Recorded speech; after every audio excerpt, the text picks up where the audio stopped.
All right. So we're back, and I was okay. Turkeys. Where were we? Turkeys. Eucalyptus trees, and it's kind of windy. I really like eucalyptus trees because of the sound they make when the wind blows through them. So here's the garden project that we have been working on. It's this whole area from this eucalyptus tree. Look at that tall mofo. Um, and there's a Chinese pistache, which turns color like a maple in the fall, and some maple trees that we've planted. This is the project. So it goes from here all the way down the road, and now it's too dark, you can't see. So here we're now getting into the sun, and there's the road. So from the road, okay, to give you some perspective, here's the road. All right, so there's the road. There's a pine tree we planted, and remind me of that name, that is an elderberry that isn't doing too well. Some desert olive, and that's a salt bush, brewer salt bush, that isn't doing too well either. You know what I learned is they grow better when you water them. We just don't get enough water in this. And that kitty in this part of the country, because we aren't supposed to. Anyway, there's the road, and to give us some perspective, that big pine tree is our neighbor. There's another neighbor down there by that cypress, and then the road, you can kind of see where the road keeps going down, and our oak trees. There's that blue tarp that has some composting in it. Our house, that's the Chinese pistache we saw, and the eucalyptus tree. And there's Gray Kitty. All right, so the brewer saltbush, there is a ponderosa pine, nope, that's a stone pine, Italian stone pine, a vitex, and this is just about going to start blooming here. This will have a bluish purple flower come out of it when it's ready, and you'll see that it's got flower buds all over it, kind of spiky, and the leaves are kind of spiky too. This was a new plant to me when I came to California, as many of these were. So this big thing here is a tumbleweed. California, no, that's wrong. That's that's right, California tumbleweed. And no, it's still wrong. That's a California, it'll come to me. This is a toyon here, and we have many toyons that we've planted, but this is an overview of the whole area. This was barren when we moved in. None of this stuff was here, and our project are these new plantings. There's another toyon. Here is a buckwheat, a native buckwheat. That is a naked buckwheat.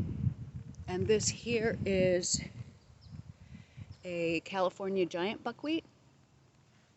There is an oak tree. That's doing really well. See, it's got this new growth on it.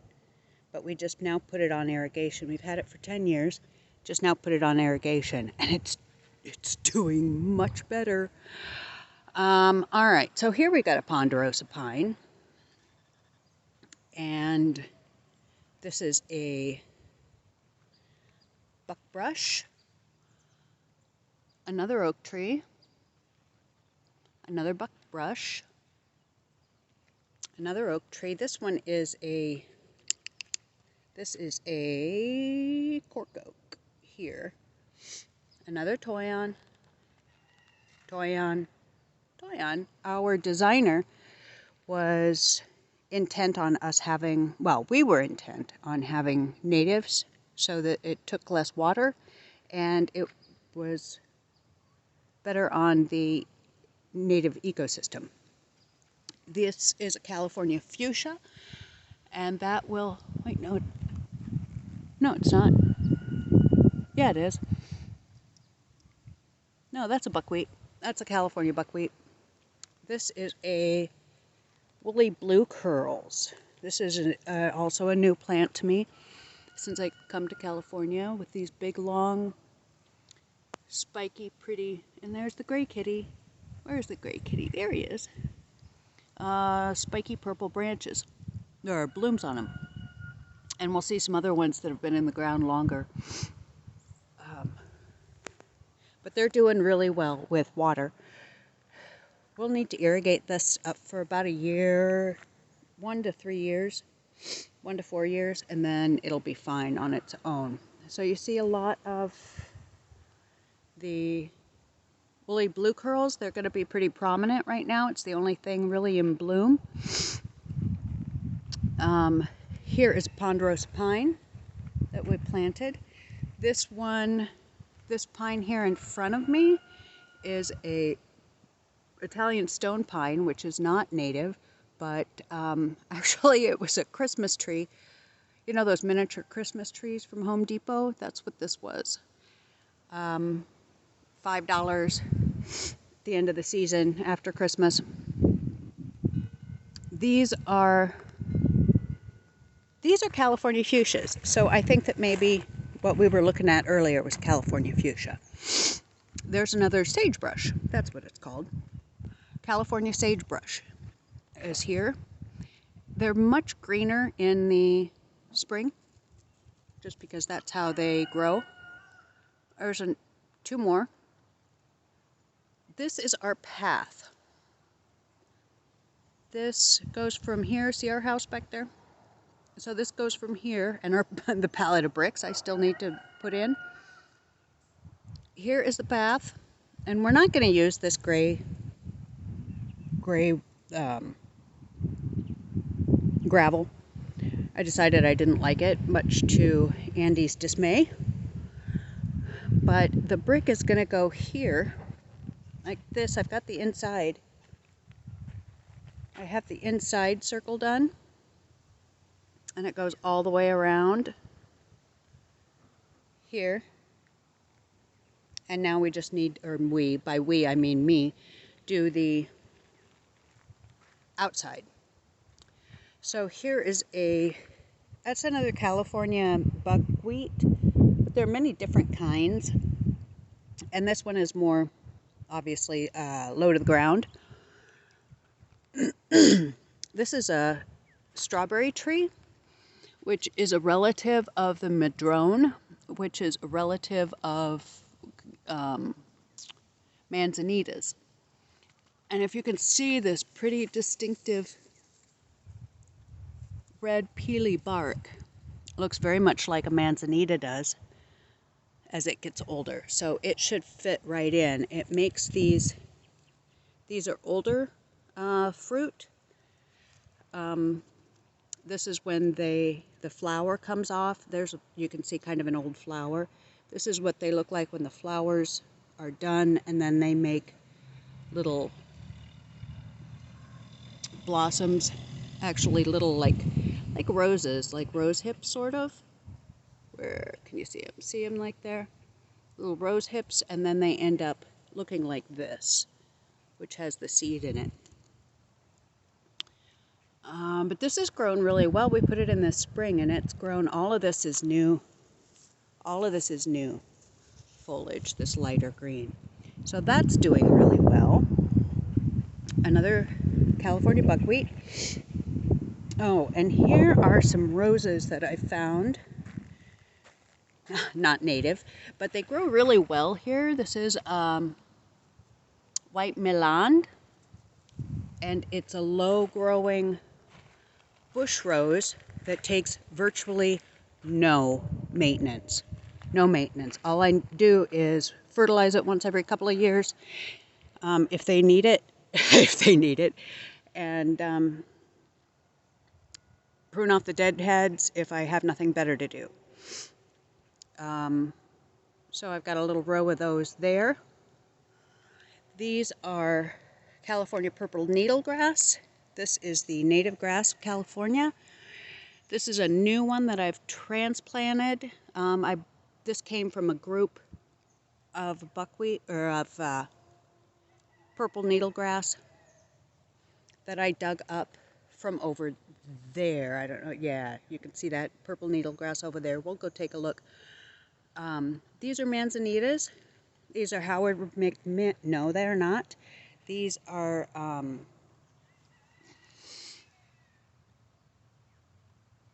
not Dr. Hurd. I'll figure it out here in a minute. But these are manzanitas, and you see this red, again, bark, and see where it's starting to peel and get that distinctive bark look, red bark look. We'll look at some more that are more mature, that have been in the ground longer. There is another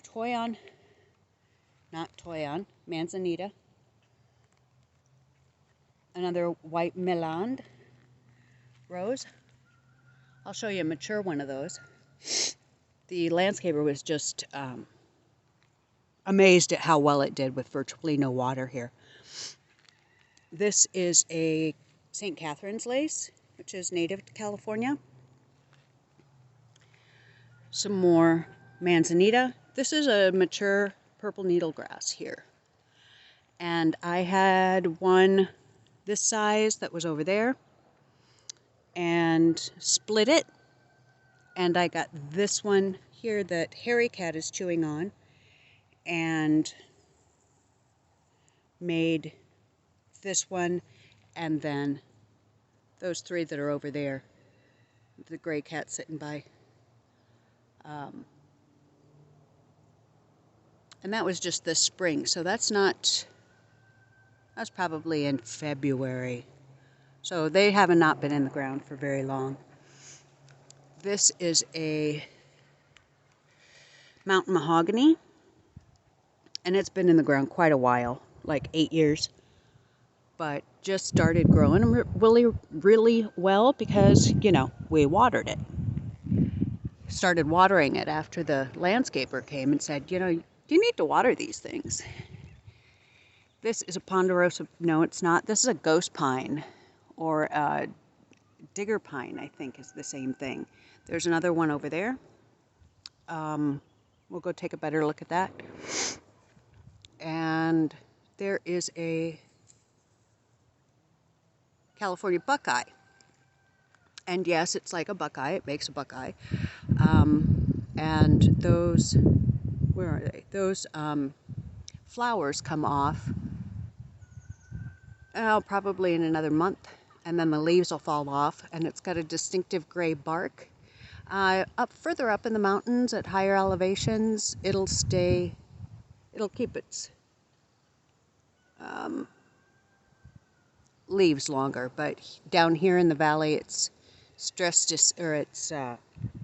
summer deciduous. Here's another manzanita, and here are more white Meland. They've been in the ground since the spring, and they weren't bare roots, but they were very small. They were like that big, from root to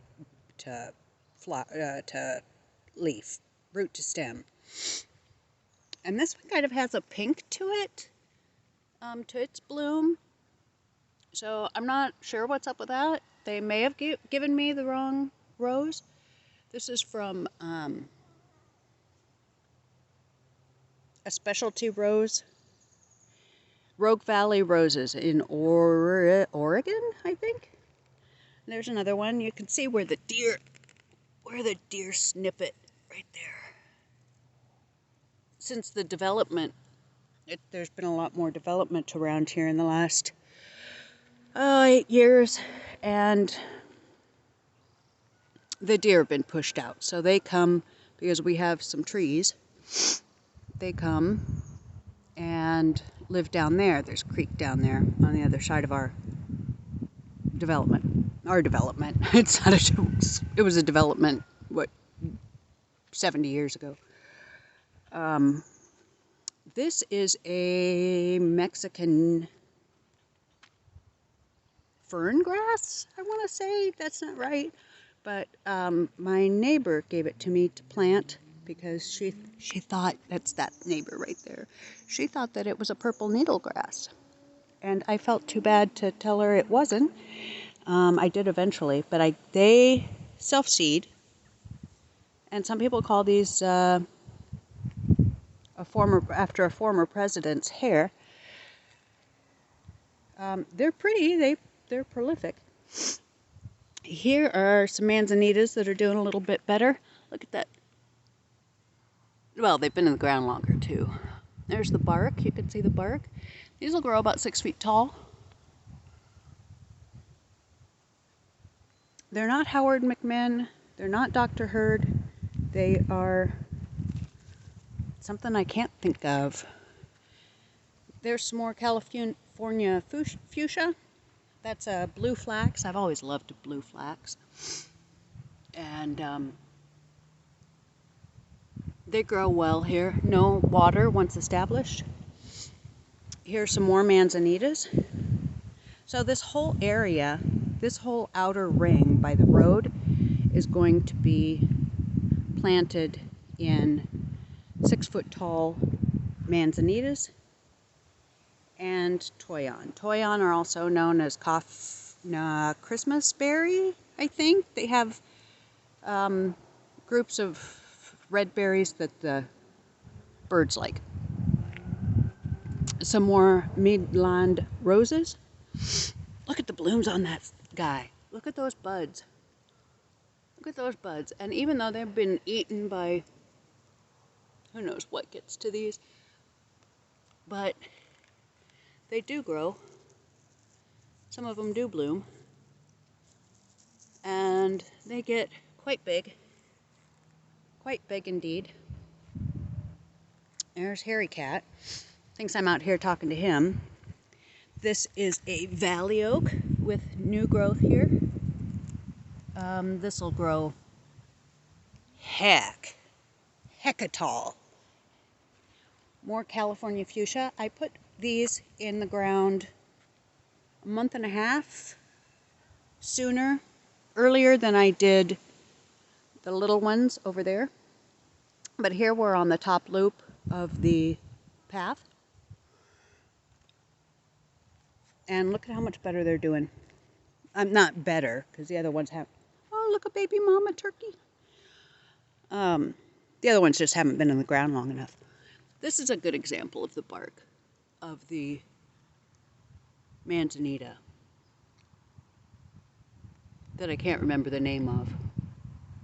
For some odd reason, I've got an ass load of it. Here's a California fuchsia that's about ready to bloom. You can see the red. It'll have this redness. There's one. There's a red flower. That's this thing. Hummingbirds love it, and it will be. Kitty, what are you doing? Hummingbirds love it, and you can see that it's just full of blooms, and it will be covered in red blooms once it starts getting hot. All of these covered in red blooms from probably I would give it a month, 2 weeks to a month from now, all through till fall. There's some more of it over there. So you'll have these firecracker red blooms, and next to the white Midland roses. Here are some more ex-president grass. Here's the buckwheat, or the buckeye up close. The bees love these.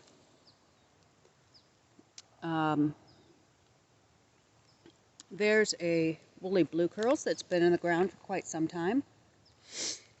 This is a St. Catherine, no, this is a California sage. Look at that, the bees love this. Bees love, love, love, love, love. There's a St. Catherine's lace over there. Look at that, look at that. There's a valley oak there. It's been in the ground for about 8 years. Ponderosa pine. Here are the woolly blue curls, the mature woolly blue curls.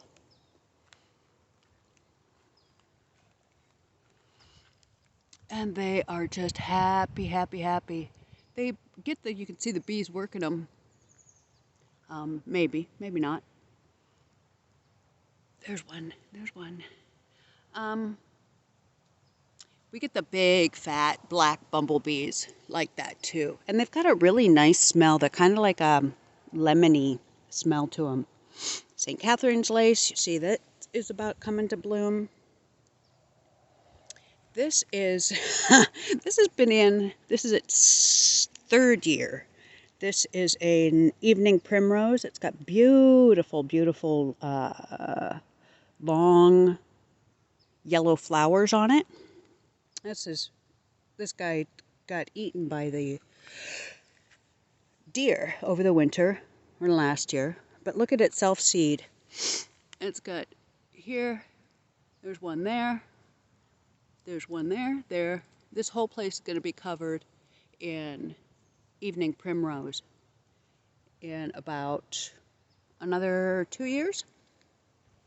This is a sage, a California sage, but it's blue ponzo. It has blue flowers, right? It smells good. It smells like sage, imagine that. Here is another evening primrose.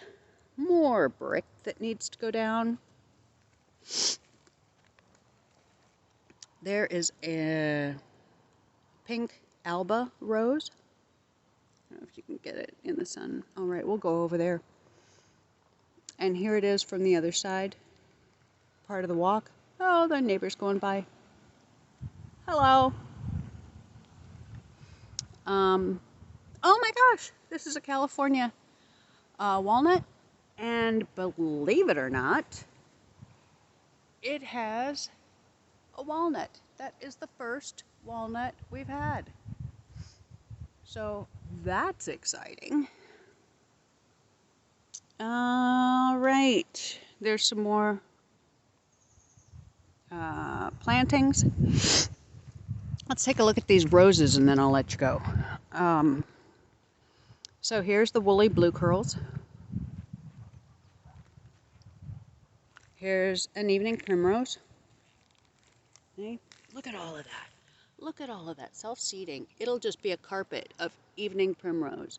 This is turkey mullein, so this is an evening primrose.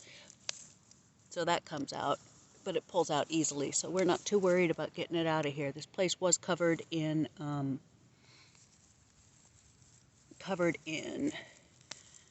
Bermuda grass, and we're still fighting the Bermuda grass, but we're getting there.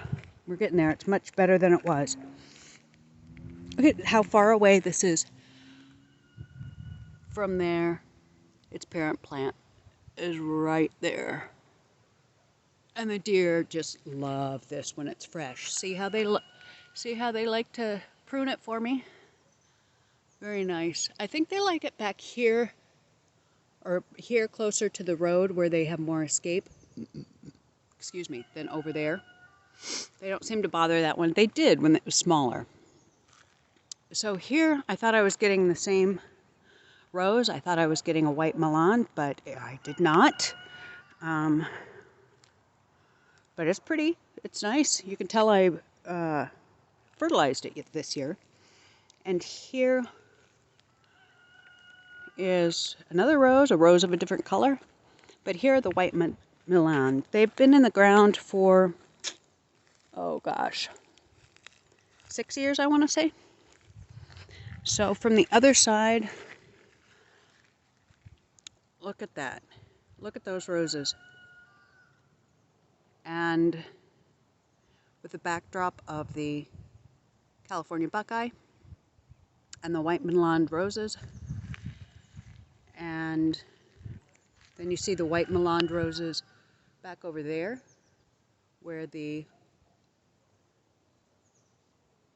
that white boarded kind of box thing is. You'll see the roses over there, so that'll have something. Hello, great kitty. That'll have something that looks like this on the circle there of that, with the ghost pine or digger pine behind it, and in front of it you will see the red California fuchsia, and there's a jackrabbit. See him? Jackrabbit. Jackrabbit. Hello, jackrabbit. Run away, run away. So that is how my garden is growing.